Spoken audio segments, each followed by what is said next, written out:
Olá, meus ilustres alunos do sexto ano. Vamos aqui para uma retomada da nossa aula das aulas de língua portuguesa da semana anterior e uma aprofundada no nosso conteúdo, nossos conteúdos que trabalhamos, tá? Para nós não passarmos de conteúdo sem primeiro a gente fixar aquilo que a gente precisa aprender, tá? Então, vamos lá, reproduzindo aqui para vocês o nosso slide, né? Vou mostrar para vocês aqui agora, né? Aqui vamos retomar os conteúdos da aula passada, retomar para daqui em diante a gente seguir. Não a gente retomar só para revisar, e sim a gente ampliar. Então, nós trabalhamos com o gênero textual diário, como o próprio nome já diz, diário, dá uma ideia de dia, ou seja, a cada dia que você precisa registrar. Então, diário tem dois contextos de diário, duas situações. Digamos, ou você estuda e a professora, o professor exige um diáriozinho para você anotar as tarefas que aconteceu naquele dia, o que vai acontecer, para você não se esquecer, ou na fábrica quem tem um diáriozinho para anotar as funções que tem para fazer, no trabalho, no escritório, enfim. Ou aquele diário que é algo íntimo, né? É um livrinho de eu anotar as historinhas que aconteceu comigo no meu dia a dia. Algo pessoal que eu não quero falar para os outros, eu quero registrar no meu diário, tá? Então, comunicação íntima do dia a dia. Então, como é que se faz um diário? É em primeira pessoa, porque é você que está contando o seu fato do dia a dia, né? A linguagem é simples e acessível, né? Para que você mesmo compreenda o que escreveu. E se caso você for publicar num blog, ou for querer que uma colega leia, ou que sua mãe leia, ou que alguém leia, se você confiar em alguém ver sua intimidade, né? Se você for participar de um blog, né? Ou de um site e quer publicar, tem que ser uma linguagem, né? Simples, porque há aqueles diários de blog, né? Aquelas páginas de blog onde é só aquela comunidade, aquele grupo, cada um expressa o que aconteceu naquele dia. Meu diário do dia, aconteceu comigo isso e isso. Aí todo mundo que entrar naquele blog para acessar vai ver aquilo que aconteceu com fulana, que é integrante do grupo. Mas caso contrário, no sentido da vida íntima pessoal, se você tem um diário e você quer guardar para ninguém ver, é seu, é um desabafo, tá? Então, a linguagem é simples e acessível, tem um estilo parecido com a carta. Por quê? Começa com a data, olá, meu diário, como meu querido diário, enfim, uma forma de saudação com o diário, como se fosse uma pessoa, e você vai discorrendo. E há nele o quê? Eu esqueci de colocar aqui, né? Que há também, vou até colocar aqui, a questão do... Ah, não, já coloquei, perdão. O uso do vocativo. O que é vocativo? Vem da fala, de voz. Vocativo, nome vocativo, da ideia de voz, de fala, de chamamento.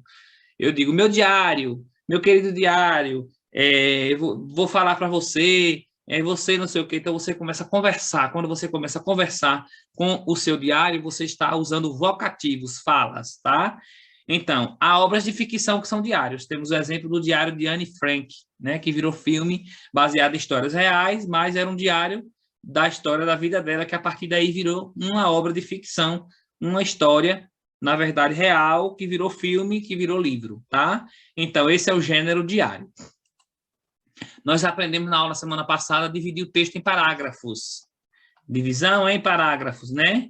Então, um parágrafo é uma divisão do texto. Um texto, preste atenção.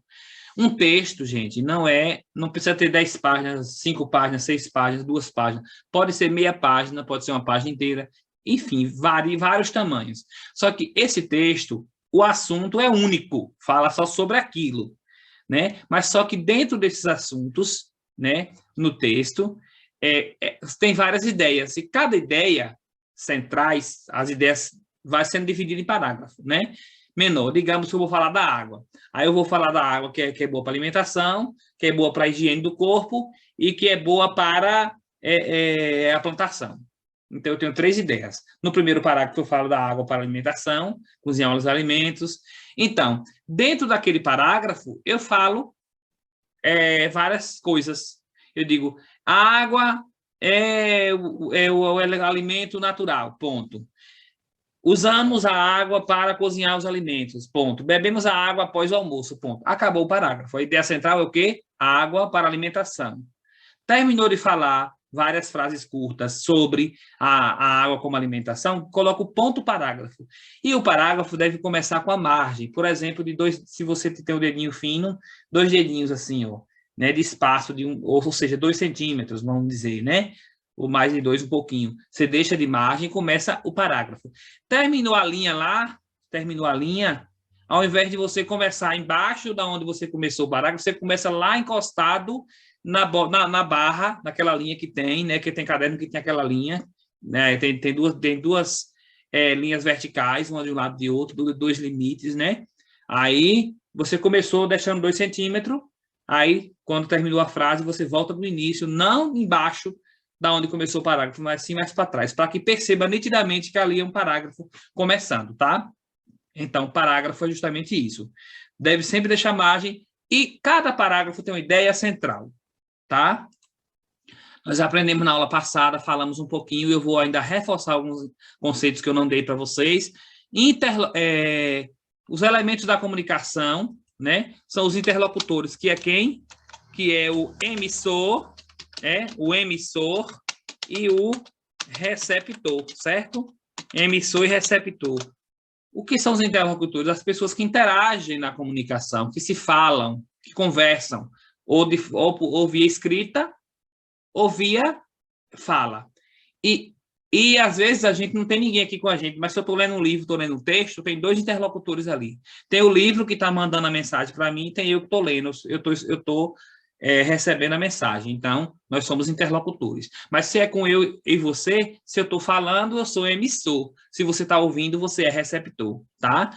Aí, nós emitimos o quê? Uma mensagem. E alguém recebe o quê? Uma mensagem. Mensagem é o assunto que está acontecendo naquela conversa, certo? E essa mensagem é feita de quê? De códigos. Que códigos é?